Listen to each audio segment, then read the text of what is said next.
What is good? Osiris here, stuck in the middle. Thank you for joining. Just a coffee rant today, nothing serious.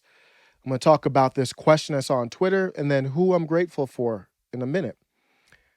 Here's a question from Going Godward on Twitter that it says, who's someone you wish were still alive to give commentary on the present cultural moment? Simple question. It reminds me of the early 2000s where I was on message boards and you would ask that all the time, probably on Reddit. You see that a lot, but it hit me. So I replied. My three people were Richard Pryor, So, what do you mean I'm not white? Why didn't you tell me this before? You're my own sister. Wally. Frederick Douglass, But he spoke to presidents as an equal.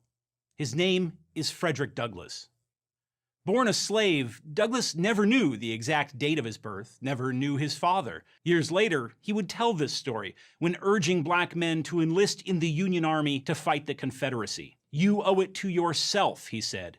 You will stand more erect and be less liable to insult. You will be defending your own liberty, honor, manhood, and self-respect. and John Locke, the philosopher. The average person was considered to have only those rights that existing political and religious authorities chose to grant to them, and only so long as they chose to grant them these rights. In stark contrast to the dominant view of the time, Locke argued that all people were born with the same moral status. Therefore, no one is naturally born to be a ruler or servant.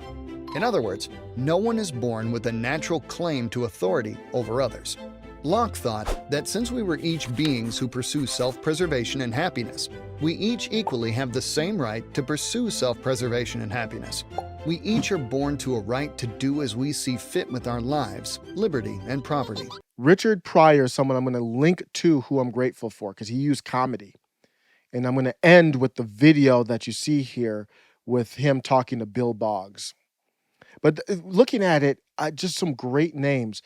Tay, Tennessee, shout out if you happen to watch this. We follow each other on Twitter. Said, love Richard Pryor and would love to have heard his commentary on today's craziness. We lost a lot of good comedians and actors who I think would have spoke up. That's the underlying theme that I'm seeing with all these names. People want someone with courage. Because of what's happening in our cultural, social, political moment right now, there's a priority on liberty and there's a priority on courage. And for me, underneath that is critical thinking and intelligence. David Bowie, George Carlin, the guy, I don't even know if he was a comedian. He was just a philosopher that was just really funny because the truth sometimes is funny to laugh at. I don't even know if he really told jokes. He just told facts. And we laughed because it was awkward that, this is true. Ronald Reagan, interesting. Ronald Reagan is a complicated figure for me. So I wouldn't choose him, but he had a presence about him. That is for sure.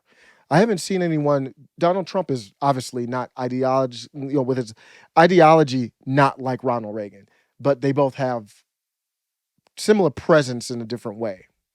Joan Rivers is somebody who I would definitely put on my list.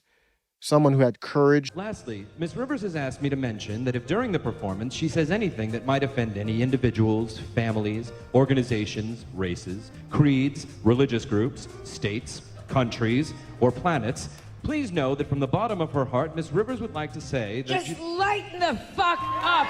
These are just jokes, you assholes! Was hilarious, an equal opportunity offender. Frank Sinatra, I agree completely. Johnny Carson, I think Johnny Carson's someone who would have folded though under the threat of cancel culture, but still for his time, great. I loved how Johnny Carson put on comedians every Friday. Gosh, I'm dating myself. Johnny Carson every Friday on his late night show. That's when late night shows were huge. I loved him because when I was younger, he would put the animal guys on there. That was always cool. They still do that to this day. But he put like Jay Leno and Seinfeld and like most of the comedians you see now who are around back then were on Johnny Carson and he gave them shine. Respect him forever for that. Rest in peace. Robin Williams. I still remember Robin Williams on The Johnny Carson Show. Would you welcome Robin Williams?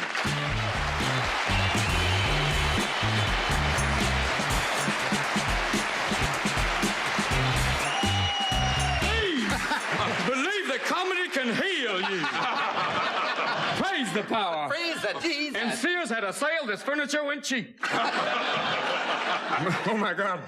I'm okay now, I'm out here. Mama, I'm on TV. For my friends in San Francisco, how are you? Hey, Robin Williams was so talented. What an amazing dude. So these are just some great names. I want to throw it out to y'all. Give Alexander Hamilton, absolutely, no question. If I had to pick one, it probably would be Frederick Douglass, though, because I think he's someone who proved that he could bridge gaps racially. Richard Pryor did as well. John Locke did not prove that, so he would be last on my list. But late, great Rush Limbaugh, of course. Let me tell you who we conservatives are. We love people. When we look out over the United States of America, when we are anywhere, when we see a group of people such as this or anywhere, we see Americans, we see human beings. We don't see groups, we don't see victims, we don't see people we want to exploit. What we see is potential. Let me know who would be on your list of people who are no longer with us that you would like to be alive to give commentary on the present cultural moment. What are you grateful for today? In the moment right now, I'm grateful for someone who just came back from an absence, leave of absence, Steven Crowder. You might think it's funny, oh, you're grateful for Steven Crowder. If you don't know who he is, he's a YouTuber, political commentator. I don't label people, so if you want to know where he stands on the side of the spectrum, check out his channel, Steven Crowder. I'm grateful to have him back. Good to see him healthy. He had some illness going on, but great to see him back. Had 2 baby girl twins. Congratulations. It's a beautiful thing to him and his family. Why I'm grateful for him is I found out about him since the pandemic, and I've kind of gone more to alternative sources, still listen to the mainstream. Everything on the mainstream isn't wrong. Everything on the mainstream isn't right. To me, you need a well-rounded diet. If you're not watching mainstream, your diet isn't well-rounded. It's tough, like eating your broccoli. Well, I like broccoli, but eating, for me, okra or something like that. But the beauty of Steven Crowder is he trended before he was out, and it was all about race, and he's racially insensitive.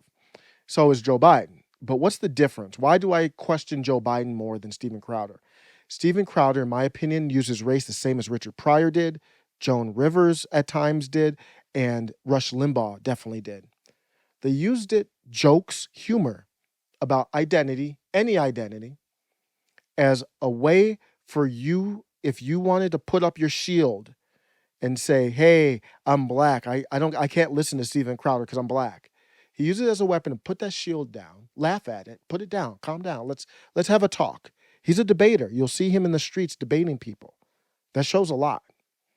And I like how he uses humor. He's an equal opportunity offender, which matters to me. And I think it's brilliant how he does it. And when you watch his show and you look at the meat of it, oh, he has good content. He's not always funny, so sometimes you might have to fast forward through it or wait till you get to the content. I'm going to end with this. Do not let anyone else, you can use all information you get. Don't let anyone, including myself, label somebody and you think, oh, this person is racist. Like Steve Bannon, for example. When I was a normie, I thought Steve Bannon, based on how they portrayed him, was like some KKK dude. And I researched him over the years, looked at him. I see zero evidence. Don't know what's in anybody's heart. I don't care to. I'm looking at the evidence that they show me. Zero evidence of him being racist. Same with Steven Crowder. I see them as actually the opposite. They're people that can bring, with humor and with Steve Bannon, with populism, bringing people together. Let me know what you think. Thanks a lot for listening. Take care. And I'm not that easily offended. Like, I'm not coming from a spot where Richard Pryor is going to offend me. I think you have humor that makes us see a lot of the truth and laugh at things we wouldn't normally laugh at. I think that's part of what you're doing. I think so. What do you think that these executives are afraid you're going to do to white America? Probably stop some racism. Stop racism? Yeah. I'm probably afraid of that, because then people don't hate each other, and people start talking to each other, and then they start talking to each other, they find out who's the problem.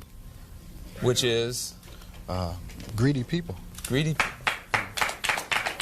I have a couple things I want to ask.